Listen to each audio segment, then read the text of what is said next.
delighted to say that we're joined now by England captain Nat Sciver-Brunt. It's 100 days to go before the start of the ICC Women's T20 World Cup, Nat. It feels like it's quite hard on the heels of the 50 over World Cup. They're quite close together, aren't they? But I guess it's still 100 days to go. But the momentum is building, isn't it? That 50 over World Cup was a heck of an event. I think it was honestly a turning point for women's cricket. I think that any concept that it was a niche, the audience was a sort of a niche audience was gone. I mean, it was absolutely brilliant tournament, and I think that we're seeing that now in the build up to the T20 World Cup. Yeah, exactly. I guess there's a big event most years now, so like you say, it doesn't feel like that long since we finished in the World Cup. But yeah, I mean, 100 days to go. You can feel the excitement building here. I mean, obviously there's a bit of time to go before the season starts, but yeah, I mean, being here at Edgbaston, it just is bringing all the memories back from previous times we played here, and just the crowd energy that you get. I mean, it's brilliant, isn't it?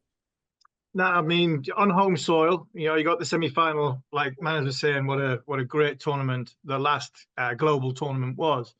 But you must fancy your chances on home soil. Manners said about the momentum going with you. Where do you see the sort of the bridging of the next step, getting beyond the semi-final into the final and going and win it? Is it as simple as we know the home conditions and we should have an advantage on others? Yeah, I think it definitely gives us a little bit of an advantage. I mean, we still have to play some really good cricket.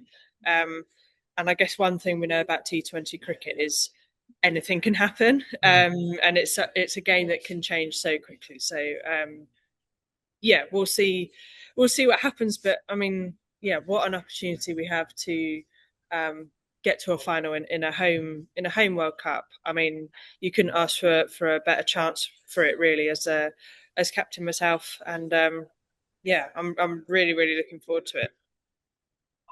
Must have been a heck of a 12 months for you, becoming captain, becoming a mum, and the last 12 months under Charlotte Edwards as well. A lot has changed. How would you sum it up? Yeah, you're right. A lot has changed. I suppose personally, I've had to sort of prioritize things differently, and yeah, I suppose working my training to Theo's schedule rather than thinking about my schedule first. But yeah, I mean, cricket-wise, obviously a lot has changed as well, and Lottie is obviously a person who cares really deeply about England women's cricket. So having that passion and that drive at the very top, I think, has filtered down into everyone. And yeah, I guess we've probably got a lot more learning and ways to go as a group, but we're on a great track at the moment, and yeah, I guess really excited to use the 100 days that we have before the tournament to yeah, I suppose get ourselves into a brilliant position to go out there and perform.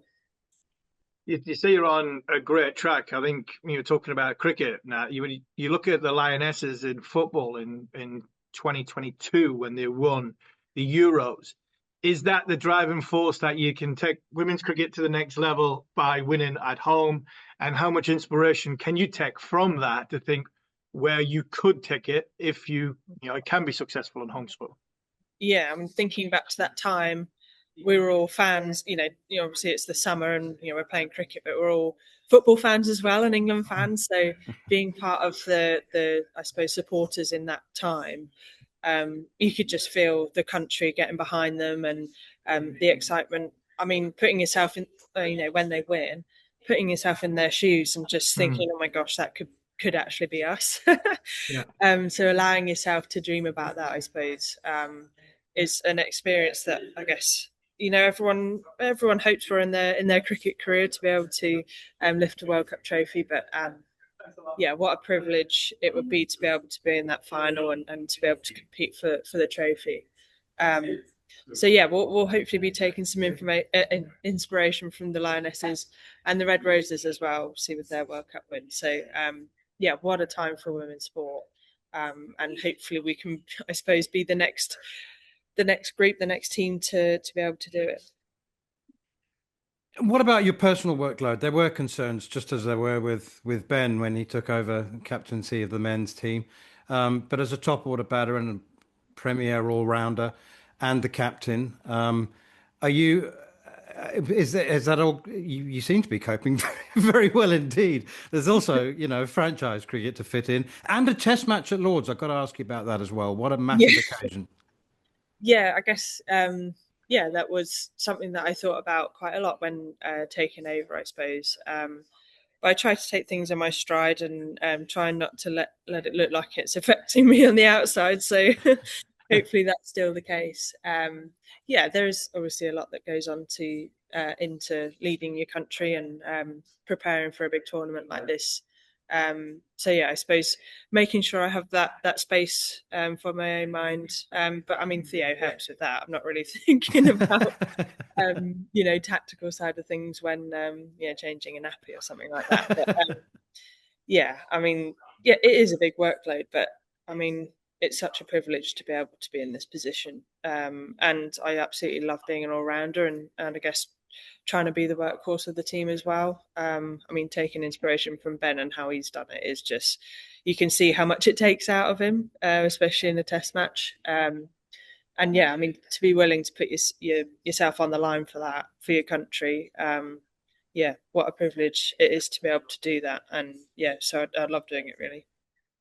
Now, how do you reflect on sort of the last 12 months with Charlotte Edwards? There was change. Obviously, you became captain. Charlotte became coach. Last 12 months, and then looking forward to not just the 100 days, but taking England forward as a duo as captain coach.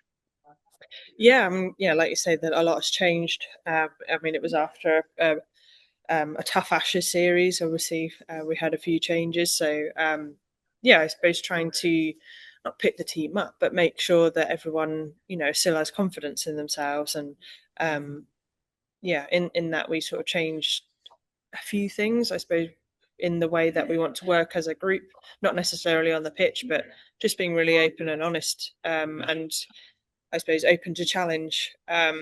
It's obviously being uncomfortable is uncomfortable, but that's, I suppose, the best way that we can learn about ourselves and about our skills. So yeah, I suppose willing to do that, but that has to start from the top really. And so I suppose allowing myself to be vulnerable in front of other people is something I can lead by example by doing. So yeah, in the last in the last 5 months we haven't really been together as a whole group yet. So yeah, we've got some work to do when we do get together.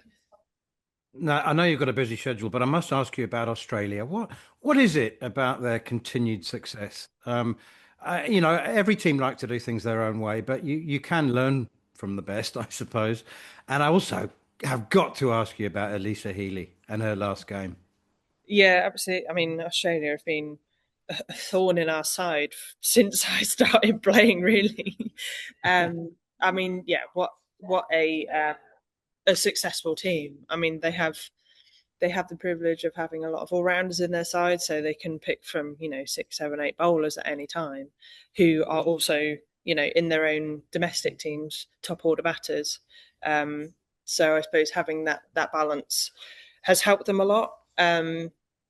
They also seem to, I suppose, have this mentality: if someone else isn't doing it, the people that are out there, they'll be the ones to take the team forward. And yeah, I suppose their team has been quite experienced for a number of years now.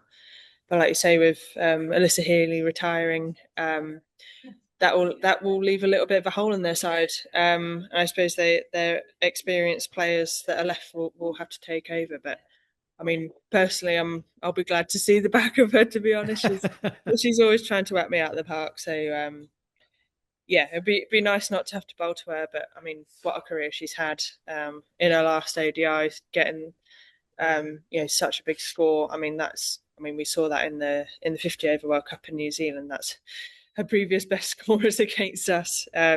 So yeah, we've been on the receiving end of innings like that. And yeah, I mean, she can go out with a bang, can't she? A home series in her own country. I mean, not every international cricketer gets to do that. Sort of have a farewell tour. So yeah, I hope she can enjoy her last game, the Test match at the Wacker. and go out with a bang. Just finally from me now, I mentioned test matches. Manners mentioned it a little bit earlier, but you got a test match at Lords. I mean, I'm fortunate to play in quite a few test matches at Lords. When they say there's no place like home, there's no place like home. And what's that going to mean, playing a test match at Lords? Oh yeah, I mean that is something that I didn't think that we were ever going to be able to do, to be honest. Obviously, having watched a lot of cricket growing up and a lot of test matches played at Lords, you know how much it means to the players. So yeah, to get that chance to play at the best ground in the world, a test match, what an occasion that'll be. We've had some brilliant matches at Lords, with the World Cup final in 2017. So yeah, hopefully we can take those memories out there onto the pitch. But what a special occasion that'll be, and any tips are welcome. Enjoy lunch. Don't be batting during lunch. Don't be batting straight after lunch, and if you can bowl the last 2 or 3 overs just before lunch, you might get an extra 20 minutes after just to digest it. Perfect. That's the best tips. Forget the slope. That's the best tips for me. Nat, thank you so much for your time. I know you've just had a camp cancelled in Abu Dhabi. I'm not going to ask you to comment on the world's geopolitical situation, but you do have some cricket in May coming up against New Zealand, don't you? Yeah, that's right. And a little T20 series before the World Cup against India. I guess we're still working behind the scenes to find somewhere that we can go for some sort of warmer weather practice. But yeah, we haven't heard anything yet. So whenever I suppose we hear any news or whatever it is, we'll be trying to make the most of it. Like I say, 100 days to go to the World Cup. So let's be starting soon.